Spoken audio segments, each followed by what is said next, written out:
Jadi supaya kita ini glowing, terangnya ini terpancar, itu harus dari dalamnya dulu yang tetap menyala. Menyala di dalam apa? Di dalam penyembahan tadi, dalam sembahyang, di dalam pujian, dalam penyembahan. Hatinya mesti tetap bergairah.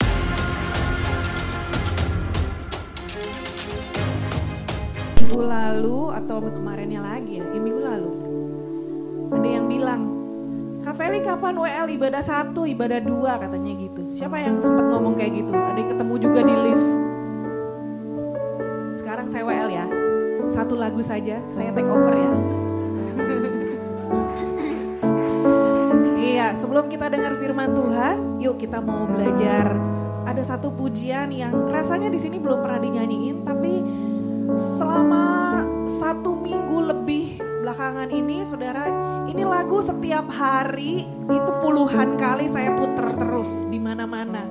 Sambil ngapain pun di jalan, di mana-mana, sambil mandi juga, saudara ya, puter lagu ini terus.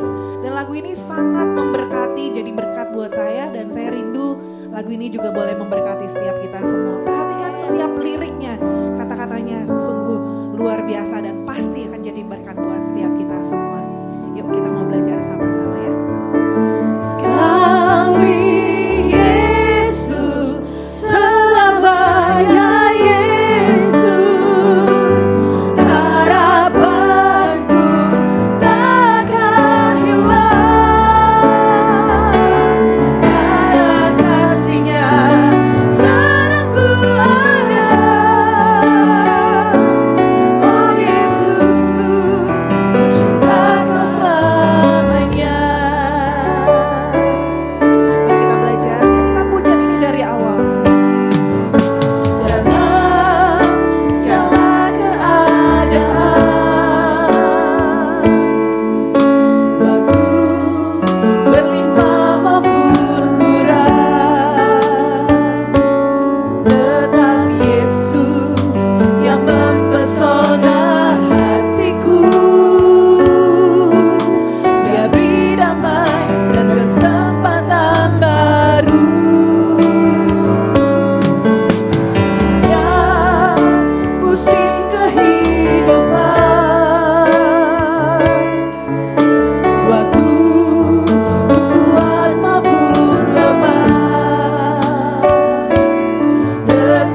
demi bulan, tahun demi tahun. Engkau Allah yang tetap setia. Keadaan kami mungkin tidak selamanya baik Tuhan. Kadangkala kami kuat, kadangkala kami lemah, kadangkala kami berkelimpahan, kadangkala kami juga kurang. Tapi Tuhan, kami tahu kami punya Allah yang tidak pernah berubah. Engkau Allah yang selalu baik dan selalu setia dan selalu mengasihi kami. Kami kadang-kadang suka cinta Engkau, tapi kadang-kadang kami juga suka cinta dunia. Kadang-kadang kami cinta diri kami sendiri. Tapi Tuhan Yesus, cinta-Mu tidak pernah meninggalkan kami. Kasih-Mu, sayang-Mu, perhatian-Mu, oh Engkau sungguh sangat berarti buat hidup kami ya Tuhan. Terima kasih Tuhan Yesus, terima kasih. Terima kasih Bapa, terima kasih. Kami tahu Engkau hadir di tengah-tengah kami Tuhan. Dan Kau mau memberkati setiap kami lebih lagi. Berbicaralah Engkau Tuhan buat setiap kami. Roh Kudus, kami undang Kau bekerja dengan sebebas-bebasnya di tempat ini. Dan hamba percaya Tuhan, setiap tanah hati kami sudah menjadi tanah hati yang subur.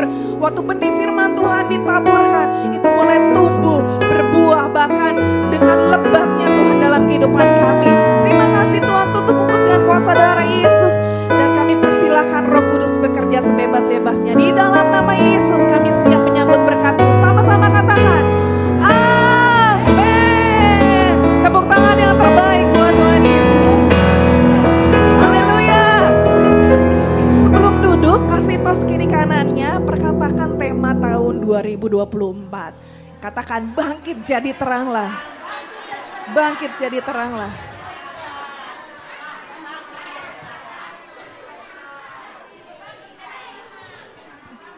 Iya, yang udah tos-tosan silahkan duduk. Shalom semuanya. Waktu Paniko bilang tahun ini adalah tahun untuk bangkit dan menjadi terang, dikatakan Paniko bilang kayak gini saudara. Tahun 2023 kan bangkit jadi pemenang, ya kan? Bangkit jadi pemenang itu adalah benefitnya, keuntungannya buat kita nih pribadi. Ya kan, kalau menang yang senang siapa saudara? Yang dapat keuntungannya siapa? Kita kan, saya sendiri. Tapi waktu kita ini bangkit dan jadi terang, yang jadi diberkati lebih lagi itu adalah bukan terangnya, tapi tetangga-tetangganya, kiri kanannya nih yang menikmati terangnya. Ya toh? Jadi kita ini tahun lalu dipersiapkan untuk jadi pemenang dulu, supaya tahun ini kita bisa jadi berkat lebih lagi buat orang lain. Yang mengerti katakan amin. Nah, satu hal yang langsung twing gitu ya, terbersit dalam pikiran saya, yang Tuhan taruh dalam hati saya waktu terima tema ini, saya tuh langsung keingetan Musa, saudara. Kenapa? Karena Musa itu, saudara, pernah ngalamin waktu dia dibawa sama Tuhan naik gunung. Siapa yang suka nonton film kungfu tuh? Itu orang kalau diajak naik gunung, saudara, itu diperlengkapi tuh. Di training supaya makin sakti mandraguna, waktu turun gunung, wah jagoan wesan. Nah, Musa itu waktu disuruh sama Tuhan untuk mimpin bangsa Israel keluar dari tanah Mesir, itu saya nggak ceritain lah, prosesnya panjang tuh, dipanggil juga nggak langsung yes sir gitu ya, nggak langsung oke Tuhan, yes ini aku utus laku, enggak. Waktu dipanggil juga masih bergumul, alasannya inilah itu, pernah saya singgung di khotbah yang lalu. Nah, abis dipanggil sama Tuhan, Musa singkat ceritanya ikut nih, nurut nih, mimpin bangsa Israel keluar dari tanah Mesir. Pas sampai di padang gurun, sama Tuhan disuruh, mus, yuk naik ke atas gunung Sinai.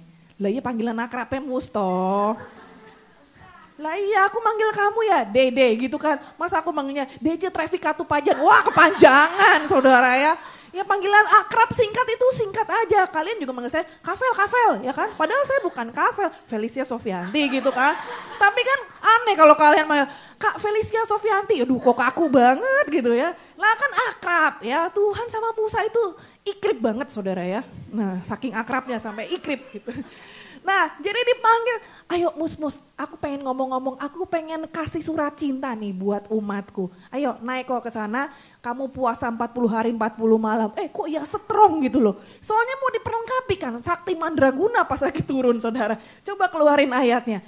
Abis Musa diajak naik gunung, yang luar biasa, pas lagi turun gunung. Nah ini Alkitab mencatat ya, ketika Musa turun dari gunung Sinai, kedua loh hukum Allah ada di tangan Musa waktu turun gunung. Dia tuh gak tahu bahwa ternyata kulit mukanya itu bercahaya. Karena dia telah berbicara dengan Tuhan. Dikatakan berbicara dengan Tuhan di Alkitab bahasa Inggris itu bukan hanya ngomong-ngomong, tapi ada yang pakai istilah itu conversation, ngobrol. Musa itu bergaul dengan Tuhan di atas gunung Sinai, akibatnya apa? Tuhan yang penuh dengan kemuliaan itu, sinar kemuliaannya Tuhan itu ternyata ketransfer ke Musa yang bergaul ikrip dengan Tuhan itu tadi, saudara ya. Sehingga waktu turun gunung, dia tuh gak sadar, dia mah biasa aja, be aja dia santai turun gunung gitu ya. Tapi orang-orang yang ketemu dia waktu pas turun gunung, orang-orang pada begini, wih silau men gitu ya.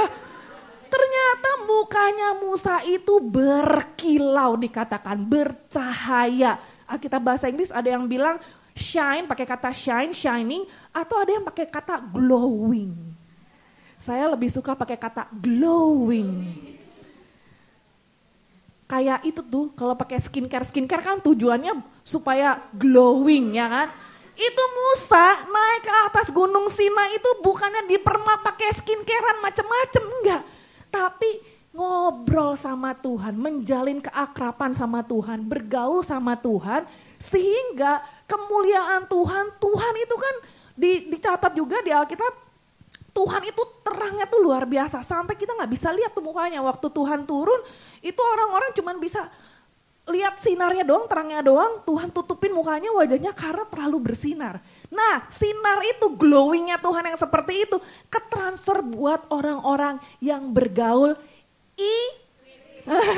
itu dia ya, yang bergaul ikrip sama Tuhan ya, itu ketransfer saudara. Langsung saya bayanginnya gini, kita kan nih saudara semua, kita semua lagi naik gunung nih ya, lantai 14 toh. Paling tinggi loh ini kita. Pas kita ini turun gunung, kalau kita ini bergaul ikrip sama Tuhan, turun gunung semuanya pada glowing. Wih, masuk rumah majikan, glowing kemuliaan Tuhan ada di situ. Ke Taman Victoria, glowingnya terpancar di situ. Ke welcome, ke pasar, kemana-mana, nganter anak pergi sekolah, jemput ke les-lesan segala macam. Orang tuh ngeliat, ini kok orang beda ya? Ada apa yang beda ya? Mereka nggak tahu ada glowing kemuliaan Tuhan. Tapi nggak semua, jangan amin-amin dulu. Buat siapa? Yang bergaul sama Tuhan. Berapa banyak yang mau gaul sama Tuhan? Jadi hari ini kita mau belajar cara glowing, oke? Tips untuk menjadi glowing, bersinar karena kemuliaan Tuhan. Nah, kita nih kalau kita akan suka bergaul dengan seseorang, kalau kita cocok sama orang itu ya enggak? Kalau orangnya jebelin, coba dikurung seharian berduaan doang, wis Tom and Jerry, ya kan? Tapi kalau kita suka, kita cinta, kita senang sama orang itu, coba kalian tuh yang video callan sama yayangnya, ya kan? Kalau mau tutup telepon nggak tutup-tutup, udah kamu dulu deh, kamu dulu. Enggak, kamu dulu, sana-sana dulu. Akhirnya nggak tutup 1 jam, 2 jam, gitu-gituan doang. Kamu duluan yang tutup, enggak kamu dulu. Karena masih kepengen ngelihat mukanya, masih kepengen teleponan ngobrol sama orangnya. Ya Pak ya. Terima kasih buat kejujurannya. Tapi kalau kita nggak seneng sama tuh orang, apa sih mau ngomong apa sih? Udah to the point aja deh, ya kan? Maunya cepet-cepet aja wisan. Udahlah, kalau perlu nggak usah pakai bye, langsung matiin aja, tek aja gitu. Nah, jadi seseorang itu akan bisa bergaul intim, akrab kalau kita ini ada hati. Hati yang seperti apa? Nah, kok aku nggak pegang remote ya? Nah, tolong. Terima kasih. Ya, kok nggak nyala? Oke, nah ini kuncinya saudara ya. Kuncinya supaya kita ini bergaul intim akrab dengan Tuhan sampai kemuliaan Tuhan tertransfer itu. Kalau kita ini ada hati yang mengasihi Tuhan. Kita baca sama-sama ya. Matius 22, 37 sampai 38.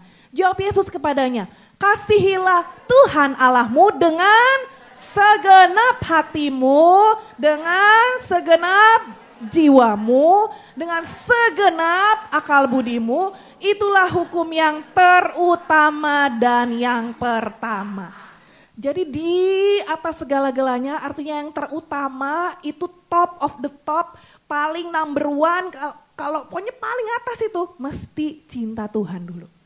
Mengasihi Tuhan. Mengasihi Tuhannya tuh gak pakai diskon loh saudara ya. Namanya segenap itu artinya whole, penuh, utuh. 100% ya 100%, 1000% ya 1000%. No discount at all. Gak ada 99,9999%. Itu gak ada. Tapi penuh, komplit. Kasih tahu kiri kanannya. Mengasihi Tuhan tanpa diskon.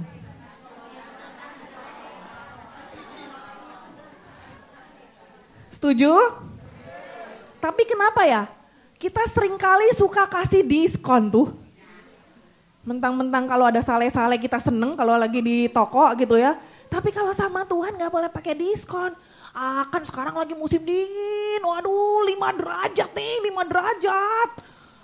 Waktunya pagi-pagi udah janjian nih mau doa nih bareng sama temen nih. Aduh Tuhan diskon lah diskon. 5 menit lagi tarik selimut. Waktunya mau saat teduh nih, aduh waktunya harusnya janji mau ketemuan sama Tuhan nih, mau bergaul ikrip, boro-boro ikrip, diskonnya gede banget. Aduh Tuhan dingin banget gak sanggup nih, tarik selimut, rapet-rapet. Aduh Tuhan doanya sambil baringan aja deh, saat teduhnya sambil di kasur sambil selimutan, bablas. Kebanyakan diskon sih, ya. Nah mengasihi Tuhan itu all out, semua yang bisa kita kasih buat Tuhan kita kasih. Saya tuh kebiasaan dari awal ikut Tuhan, dari awal melayani Tuhan, udah terbiasa menjadi gaya hidup selalu all out, semua yang bisa aku keluarin, tak keluarin semuanya. Kalau Tuhan minta 10 tak kasih 11, Tuhan minta 13 tak kasih 14, selalu itu tuh maunya begitu gitu loh. Gak bisa kalau ngasih nanggung-nanggung gitu ya. Termasuk kalau coba kalian, saya tuh sampai kadang-kadang gini ya di rumah, kita nih udah kayak Google berjalan ya. Orang-orang ya teman-teman lah dari Indo lah dari mana, kalau mau apa-apa gitu ya, mesti yang dicari tuh aku gitu loh. Nanya tentang inilah gitu. Padahal lo cari di Google tuh langsung dapet. Tapi mereka enak kalau cari saya cepet katanya gitu ya. Jawabannya padahal saya juga tanya sama Google sama gitu. Gara-gara apa? Mereka kayak seneng aja gitu loh. Soalnya cepet. Oh tanya Kak Feli cepet jawabannya gitu kan. Nah kita tuh kalau melayani Tuhan seperti itu saudara ya. Tuhan tuh seneng ya gak? Coba kalau kalian melayani majikan disuruh ngambilin apa gitu. Iya, tapi entar jalannya teng jalannya pelan-pelan gitu ya kan. Ya ilah keburu lewat momennya gitu kan. Kita tuh kalau melayani Tuhan kita melakukan segala sesuatu dengan segenap apa yang bisa keluarin semuanya. Haleluya. Saya ingat waktu awal-awal Tuhan panggil saya untuk melayani sepenuh waktu. Saya tuh gak ada konsepnya pengertian kalau full time itu ngapain aja gitu. Cuman yang saya tahu, saya tuh waktu lulus kuliah maunya, kan waktu lagi kuliah itu masa-masa lagi on fire ditangkap sama Tuhan tuh ya. Pokoknya prinsip saya gini, saya pengen tetap kerja sesuai dengan bidang yang saya udah belajar di kuliah. Jadi saya dulu kuliah sekretaris saudara ya, kuliah sekretaris diploma. 3 tahun selesai, nah lulusan dari kampus aku itu lumayan termasuk kampus terbaik soal persekretarisan gitu ya, cukup punya nama lah di Jakarta. Jadi 20 sekian tahun yang lalu waktu saya baru lulus itu, lulusan dari kampus aku itu kalau kerjaan pertama, gaji pertama itu udah 700-800 ribu, zaman itu cukup besar, 700-800 ribu. Nah waktu saya lulus kuliah, saya tuh doa sama Tuhan ya. Saya doa sama Tuhan tuh mau aku ngapain nih abis ini. Karena saya gak kepengen kerja kalau kerjaannya akan mengganggu pelayanan. Jadi saya lebih fokusnya tuh yang penting aku mau tetap bisa pelayanan. Padahal pelayananku loh dulu cuman main musik, main keyboard doang. Keliling dari tempat ke tempat. Karena gereja kita tuh di sana bukan cuman kayak satu cabang begini. Tiap hari mainnya di sini terus enggak, muter saudara ya. Jadi saya tuh cuman setia dengan perkara yang kecil main keyboard doang, tapi saya nggak kepengen gara-gara pekerjaan jadi terganggu gitu. Jadi pokoknya aku tetap mau pelayanan nih Tuhan, jangan sampai kerjaan tuh mengganggu gitu. Ya, nah abis itu waktu saya doa sama Tuhan, ada satu momen saya berdoa sungguh-sungguh, Tuhan tuh tunjukin dengan jelas banget, Tuhan tuh mau pakai aku dengan sepenuh waktu. Itu ceritanya panjang lah saudara ya, lewat Tuhan ngomong pribadi, ada peneguhan juga dari yang lain. Nah intinya gini, waktu saya udah confirm Tuhan mau pakai aku sepenuh waktu dan saya udah bersedia ya, terus dipanggil nih sama salah satu leader gitu kan di pusat waktu itu. Lalu waktu interview ditanya, tanya jawab kayak gitu interview, terus calon bos saya ini dia ngomong, tapi kamu kalau pelayanan full time, gaji kamu gak bisa kayak kamu waktu kerja biasa loh, gitu, sama sekuler. Jadi tadi gaji di luar kan 700-800 gitu kan, disebutlah angkanya, karena momennya udah lama berlalu tak buka angkanya ya. Gaji pertama saya tuh 300.000, dibandingkan dengan kalau kerja di luar 700-800, itu di bawah dari setengahnya yang saya dapat. Tapi waktu disebut kayak gitu, saya tuh nggak galau, hah ya ampun kecil amat, enggak, saya malah seneng-seneng aja. Yang penting buat saya adalah asik, saya bisa tetap pelayanan dan ilmu yang saya pelajari di sekolah juga kepake. Jadi saya waktu itu jadi sekretaris departemen musik di GBI Gatsu pusat gitu kan. Saya bilang nggak masalah, saya mau gaji berapapun juga, yang penting apa yang bisa saya persembahkan buat Tuhan. Padahal saya juga nggak tahu pada waktu itu ya, saya tuh nggak tahu saya punya kebiasaan apa. Saya nggak bisa khotbah kayak gini, ngomong di depan orang Gregorio, mimpin doa aja gemeteran matanya kedip-kedip tuh, dung gitu ya. Aduh pokoknya nggak ada pede-pedenya sama sekali. Saya cuman bisa main musik, itu pun main musiknya nggak sebagus Levi kayak tadi gitu ya. Main musiknya aduh masih biasa, masih sederhana banget. Cuman yang saya tahu apa yang saya punya, saya mau persembahkan buat Tuhan. Orang yang mengasihi Tuhan segenap hati, segenap jiwa itu mempersembahkan semuanya, dan ternyata waktu udah dipersembahkan semuanya, pelan-pelan Tuhan tuh munculin, oh ternyata aku tuh kebiasaannya bukan cuma main musik, oh ternyata aku bisa ngajar juga ya, oh ternyata ya ampun ternyata gue akhirnya sampai bisa khotbah di depan kalian seperti ini, itu karena ada hati yang mengasihi Tuhan segenap hati, segenap jiwa, segenap akal budi dan dipersembahkan kepada Tuhan. Akhirnya Tuhan yang lipat gandakan. Itu pun kerjasama dengan kita loh, kalau kitanya gak mau melipat gandakan ya gimana mau dilipat gandakan. Waktu kita mempersembahkan itu, Tuhan tuh akan pakai. Haleluya. Nah sekarang kita mau lihat nih ya, kalau kuncinya kita udah ngerti, kuncinya adalah mengasihi Tuhan dengan penuh, dengan segenap ini tadi. Nah cirinya orang yang sungguh-sungguh mengasihi Tuhan, yang pertama dia pasti akan sembahyang. Sembahyang artinya adalah satu sikap yang mendalam dari hati, dari dalam, bukan dari luar ya. Dari dalam untuk menghormati, memuji dan menyembah Allah yang mulia. Jadi sembahyang itu dorongannya harus dari dalam nih. Dari dalam baru kita, kalau ada dorongan dari dalam yang tadi hati yang mengasihi Tuhan itu, baru itu akan muncul keluarnya penyembahan kita, doa kita, pujian kita, penyembahan kita kepada Tuhan. Ayat yang tadi di dalam bahasa Inggrisnya, The Passion, itu dikatakan love the Lord your God with all passion. Passion itu adalah gairah. Jadi mengasihi Tuhan itu harus pakai gairah yang ada di dalam ini loh. Ada passion, ada prayer, ada intelligence. Jadi kalau hari-hari ini Pak Niko bilang jaga api supaya tetap menyala, itu benar banget. Ya, kita harus menjaga gairah yang ada di dalam supaya tetap menyala. Nah, gairah yang ada di dalam yang menyala itu yang akan membuat glowingnya kelihatan di luar. Tapi kalau dipaksain dari luar glowingnya supaya masuk ke dalam, nggak bisa. Kita pakailah bedak 1 senti gitu ya, terus pakai glitter-glitter biar kinclong-kinclong tuh ya. Nggak bisa, itu yang di luar nggak bisa mempengaruhi yang di dalam. Tapi makanya hari ini saya kasih judul khotbah saya hari ini adalah burning inside, di dalamnya menyala, ya, glowing outside. Apa? Asik-asik aja. Apa coba ulang? Belajar bahasa Inggris ya, biar keren gitu loh. Gimana? Menyala di dalam, kinclong di luar. Wes gitu bahasa gampangnya. Ya. Bahasa Jawanya apa ya menyala ya? Oh murup. Murup ning jero. Kinclong nang endi? Wis terjemahan deh, terjemahin sendiri ya.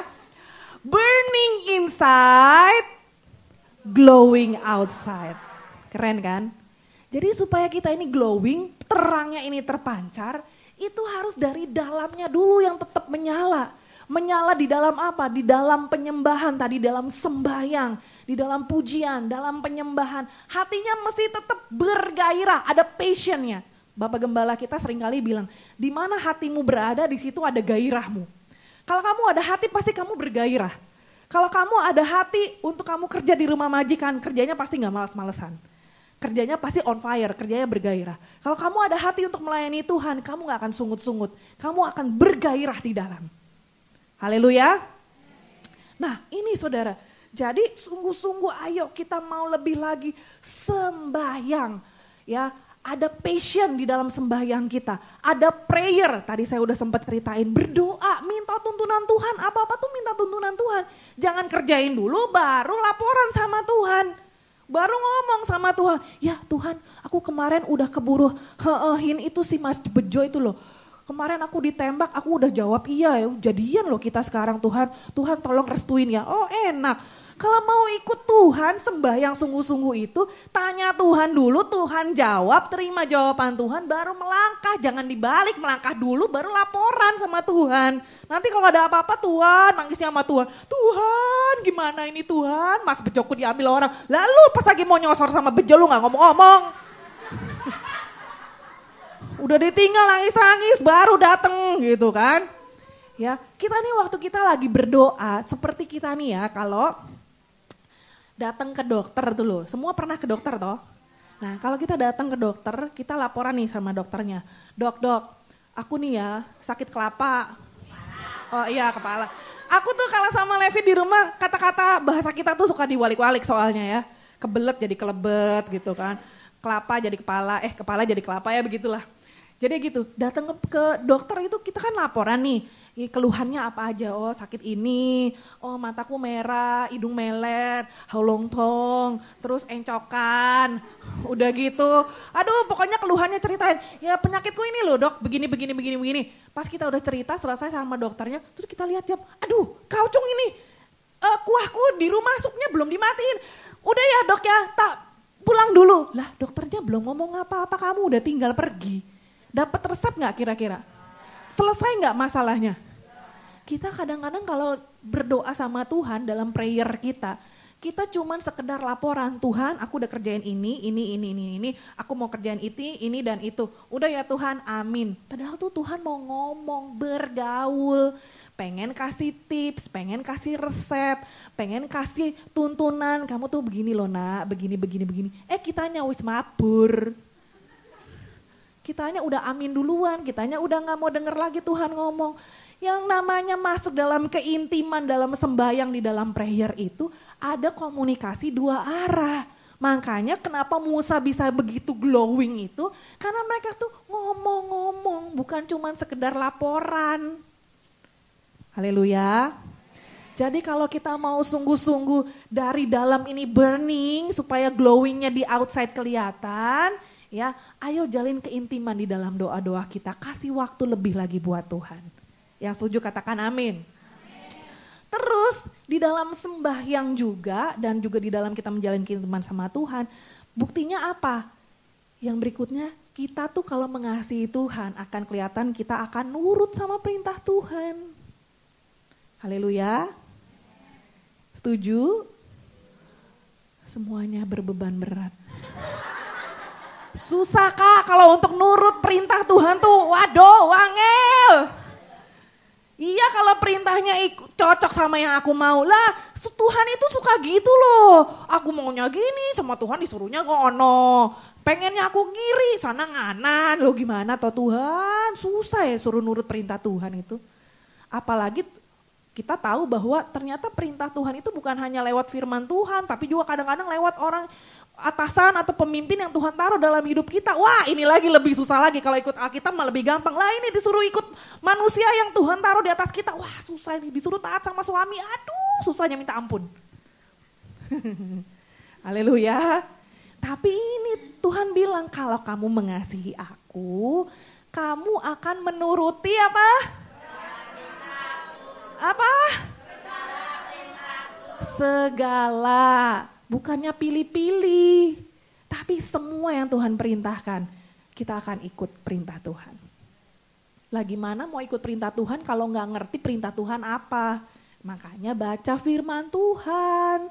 Baca Alkitab, siapa yang setiap hari baca Alkitab, gak usah angkat tangan, takut yang gak angkat tangan malu.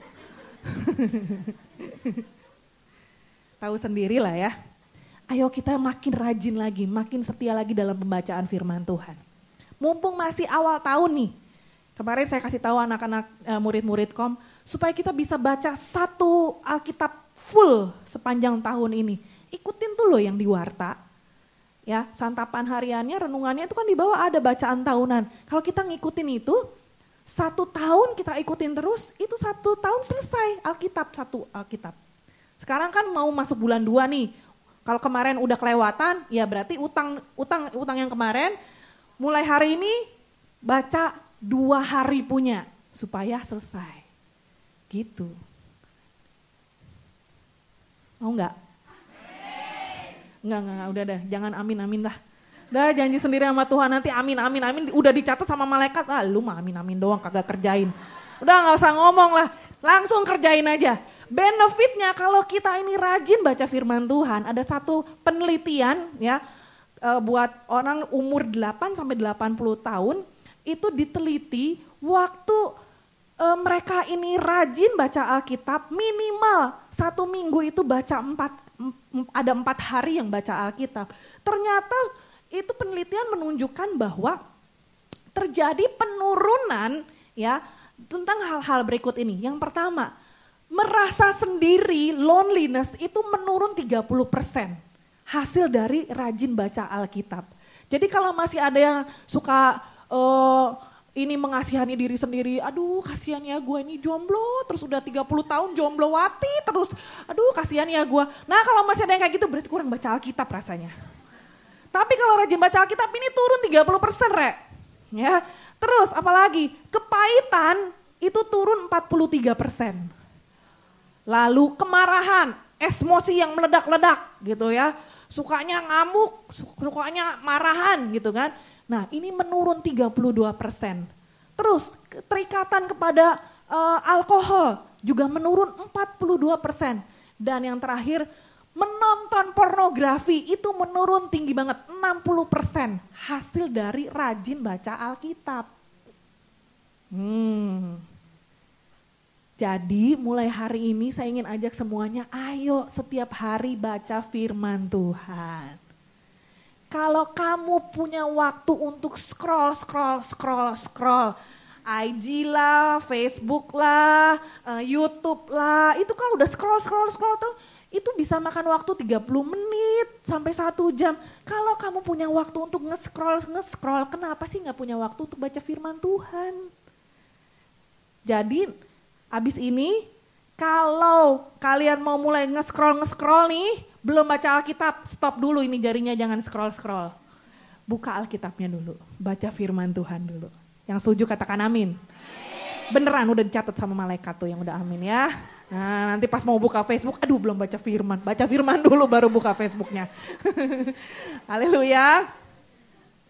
Oke, nah saudara, jadi hasilnya, waktu kita rajin baca Alkitab itu, Bible itu, Alkitab itu akan menjauhkan kamu dari dosa.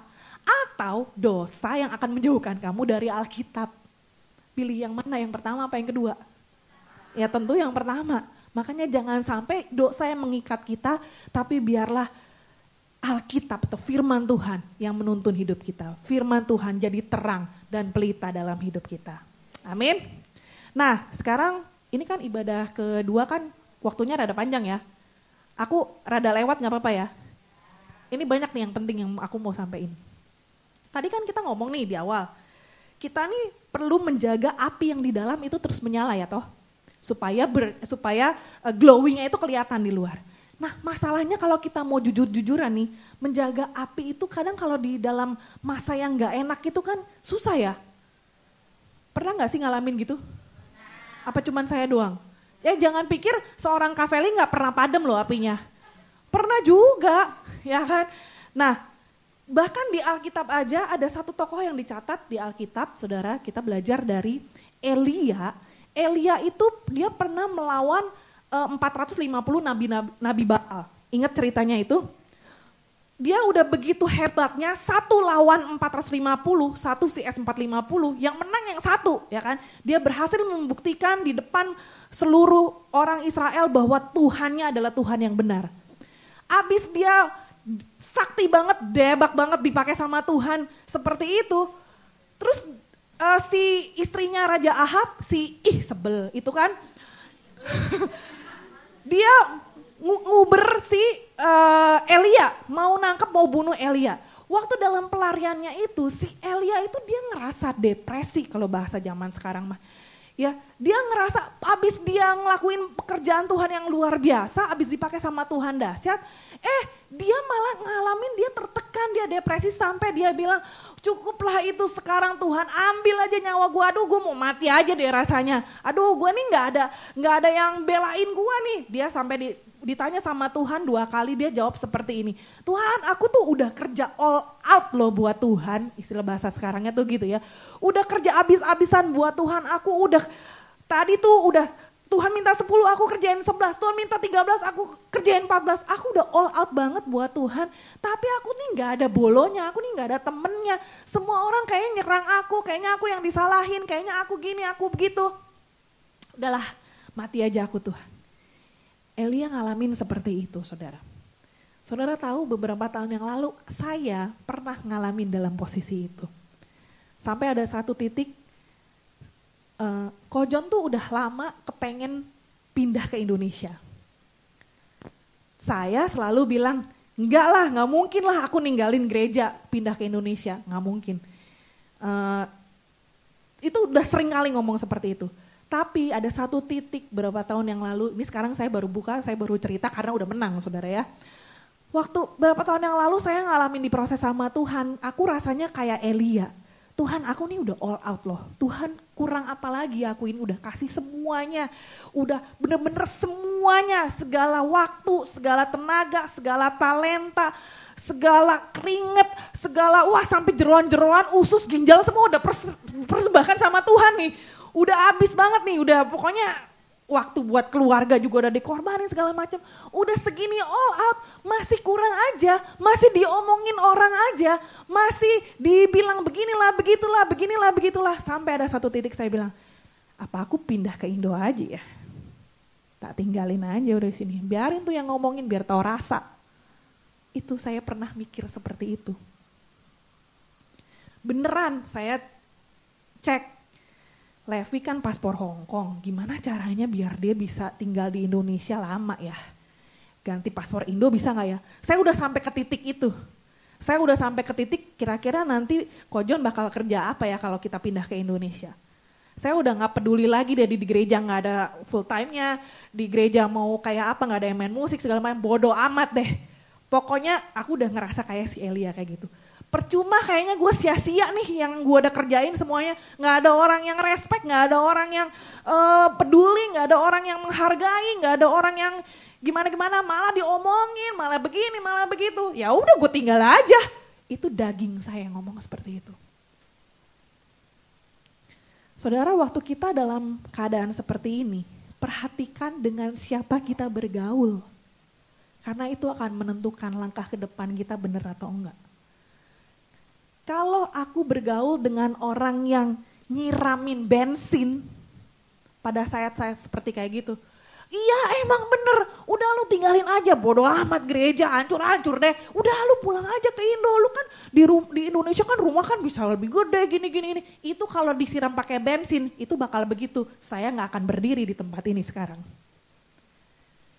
Tapi saya memilih untuk, saya taruh aja. Saya gak punya temen yang bener-bener saya bisa curhatin dengan saya percaya 1000%, saya cuma punya Yesus. Dan saya bersyukur saya punya suami yang Tuhan, makanya kalau pilih suami itu bener-bener tanya sama Tuhan gitu ya. Ya, dia ngerti banget, dia support selalu, saudara ya. Nah, singkat cerita, saya nggak pergi kan, saya tetap di sini kan. Kalau Tuhan yang panggil, utus, suruh saya datang, artinya harus Tuhan juga yang suruh saya ngomong, Tuhan jelas untuk saya pergi dari tempat ini. Selama Tuhan gak ngomong, selama Tuhan gak kasih petunjuk, itu artinya dagingku yang berontak. Waktu kita lagi diproses sama Tuhan, kadang-kadang kita suka merasa punya banyak pembenaran. Tapi lihat solusi yang Tuhan kasih buat si Elia, waktu Elia lagi ngalamin seperti itu. Tuhan membiarkan Elia tidur, Tuhan tahu Elia nih lelah jiwanya, dia perlu istirahat, wis istirahat aja, udah tenang dulu, jangan kesibukan, istirahat. Makanya kita butuh istirahat. Bukan hanya istirahat secara rohani, tapi benar-benar tubuh jiwa kita juga butuh istirahat. Ya udah istirahat. Dikasih makan sama Tuhan. Roti bakar, enak rek. Dikasih roti bakar. Tuhan kunjungin secara pribadi.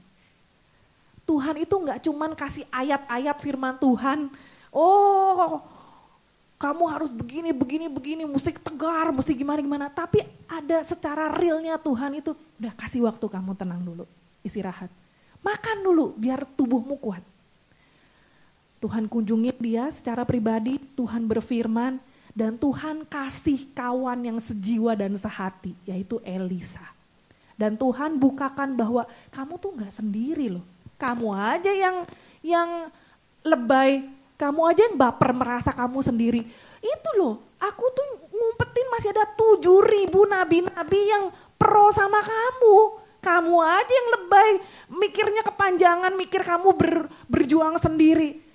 Saya ingat waktu saya ngalamin seperti itu juga. Saya aja yang mikir, saya cuma ngelihat musuh yang 1-2 orang yang ngomongin negatif, tapi yang nge-backup di belakang kan banyak, yang berdoa buat saya tahu banyak. Jadi waktu kita sedang diproses sama Tuhan, pandang Yesusnya bukan manusianya. Kita gak akan pernah bisa bikin semua orang setuju dengan kita. Bikin semua orang suka dengan kita. Sekalipun rasanya kita udah lakukan yang benar. Dan lihat, kita ini dalam satu keluarga ilahi. Bukan hanya kawan yang sejiwa dan sehati. Tapi keluarga yang sejiwa dan sehati. Tuhan kirim buat kita yang ada di tempat ini. Satu peristiwa lagi yang baru kemarin-kemarin ini baru saya alamin. Saya curhat sama para WL-WL, saya cerita. Saya nih dari Desember kemarin sibuk-sibuk Natalan sampai dengan hari ini saya ini belum istirahat, tidur secara istirahat beneran artinya belum piknik nih. Masih kerja terus, masih gaspol terus. Kita punya planning nanti pas lagi Imlek mau liburan sekeluarga berempat. Kemarin-kemarin Kojon tuh udah pergi sendiri, liburan sendiri, saya gak ikut, oke gak apa-apa sekali. Abis itu kedua kali berapa minggu yang lalu Levi sama Oma sama Kojon mereka bertiga pergi. Saya jaga kandang di sini kan, nggak ada pemusik kan. Oke saya nggak pergi nggak apa-apa. Tapi nanti mau pergi lagi berempat dan planning kami adalah mereka mau pergi bertiga terbang duluan tanggal 10 itu pas Imlek hari pertama. Tanggal 10 berangkat. Di sini kan Sabtu sama Minggu gereja kan. Jadi saya pikir ya udah saya nyusul aja nanti tanggal 12, beres gereja dulu, baru saya pergi gitu.